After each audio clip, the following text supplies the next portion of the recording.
Hello लो guys, welcome back to another short video discussion. Very good evening to all of you. कैसे हो आप सब? तो चलो फटाफट कवर अप करते हैं। इस वीडियो में हम बात करने वाले हैं कि निफ्टी आज हरे निशान में क्लोज किया है। यस, 25,000 के ऊपर क्लोज किया है। Last couple of trading session में देखोगे आप निफ्टी आराम से कंटिन्यू लोअर लो फॉर्मेशन करते हुए दिखा था।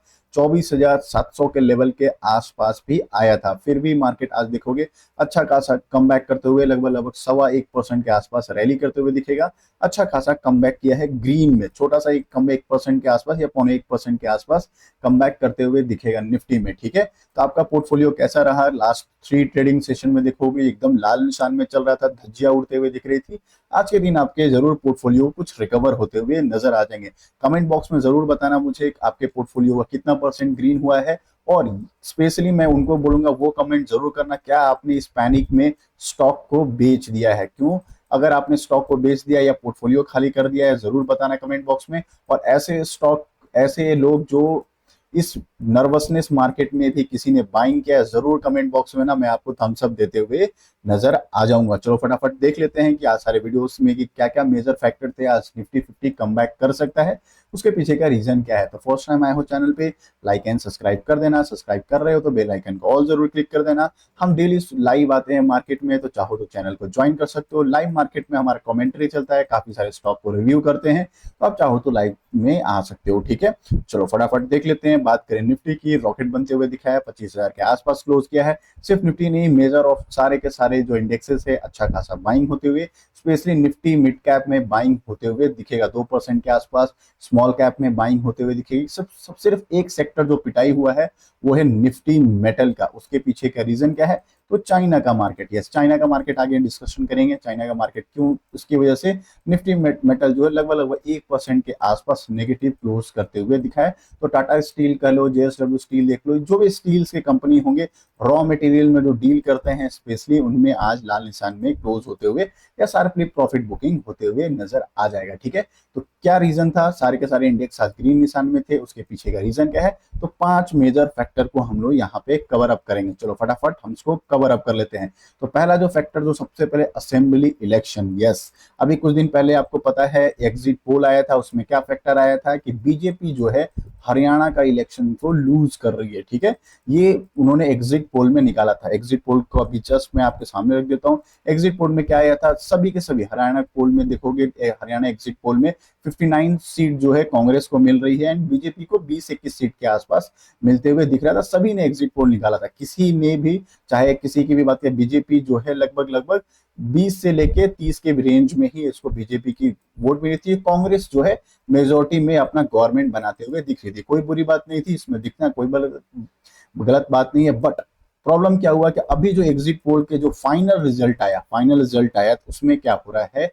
हरियाणा में बीजेपी सरकार बनाते हुए नजर आ रही है। ठीक है, मतलब क्या, जो एग्जिट पोल में दिखाया जा रहा था वो फॉल्स हो गया। जो प्रॉफिट बुकिंग आ रही थी वो उसको, मतलब एग्जिट पोल को सीधा सीधा गलत साबित होते हुए नजर आ रहा है। ठीक है, अभी भी काउंटिंग चल रहा है, अभी देखने की बात है कि आने वाले टाइम में किसका सरकार बनती है। ठीक है ना, अब इस इश्यू को थम्स अप क्यों दिया गया? देखो, कभी भी सेंट्रल में, अगर सेंट्रल में बात करें या फिर बात करें हमारे जो गवर्नमेंट की, तो अभी कौन है? तो हमारा एनडीए की गवर्नमेंट है। ठीक है, एनडीए की गवर्नमेंट है। एनडीए, फिर हरियाणा में अगर बीजेपी की गवर्नमेंट बनती है तो क्या होता है? एनडीए जो भी कोई रूल रेगुलेशन पास करना हो या कोई डिसीजन लेना हो, वो हरियाणा में आराम से इंप्लीमेंट हो जाएगा। क्यों?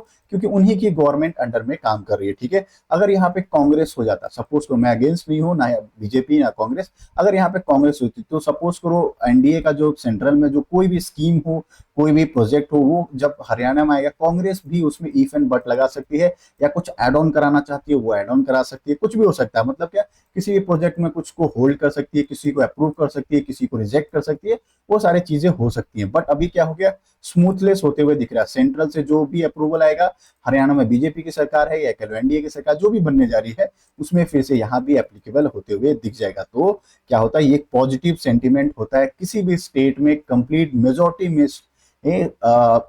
में पॉलिटिकल विन होना। ठीक है, तो ये एक मेजर फैक्टर था। सेकंड था expectation of rate cut tomorrow. Yes, RBI की आपको पता है कल हमारे शक्तिकांत दास जी की कल लाइव मीटिंग आएगी, लाइव कॉन्फ्रेंस कॉल आएगा, उसमें हमें देखना है 10 बजे ये आसपास ये लाइव आते हैं, वहां पे मेजोरिटी यहाँ पे डिस्कशन होते हुए नजर आएगा। बहुत लोगों का प्रिडिक्शन है ये आरबीआई जो है रेट कट नहीं करेगा, ठीक है, रेट कट का जो एक्सपेक्टेशन है वो नहीं होने वाला है।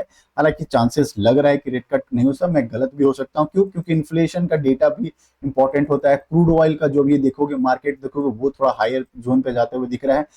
इकोनॉमिक जो है उसको भी देखना कंसर्न होगा। ग्लोबल जियो पॉलिटिकल जो भी चल रहा है, वॉर का सिचुएशन चल रहा है, वो भी एक मेजर फैक्टर रहता है किसी भी इकोनॉमिक को अप एंड डाउन करने के लिए, ठीक है। और हमको पता है हम जो सबसे ज्यादा इंपोर्टर किस चीज के हैं, तो हम क्रूड ऑयल के इंपोर्टर, थर्ड इंडिया के लार्जेस्ट क्रूड ऑयल इंपोर्टेड है। और ईरान अगर वॉर में चला जाता है, वहां से हम अच्छा खासा सस्ते तेल लेते हैं, तो हमें जो जो क्रूड ऑयल मिलता है वो महंगा मिलते हुए दिखेगा। उसके हिसाब से रेट कट करने का जो भी डिसीजन है वो शायद होल्ड होते हुए या नेक्स्ट मीटिंग में दिसंबर के आसपास होते हुए नजर आ जाएगा, ठीक है।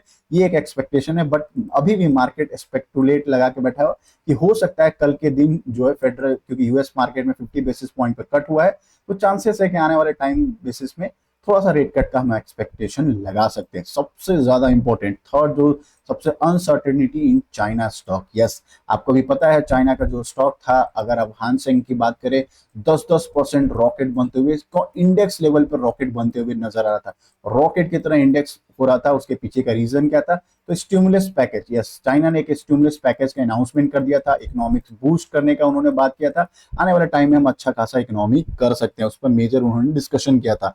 अभी जो मार्केट ओपन हुआ है, हानसेंग चाइना का जो मार्केट हुआ है 10% लोअर सर्किट में चल रहा है भाई।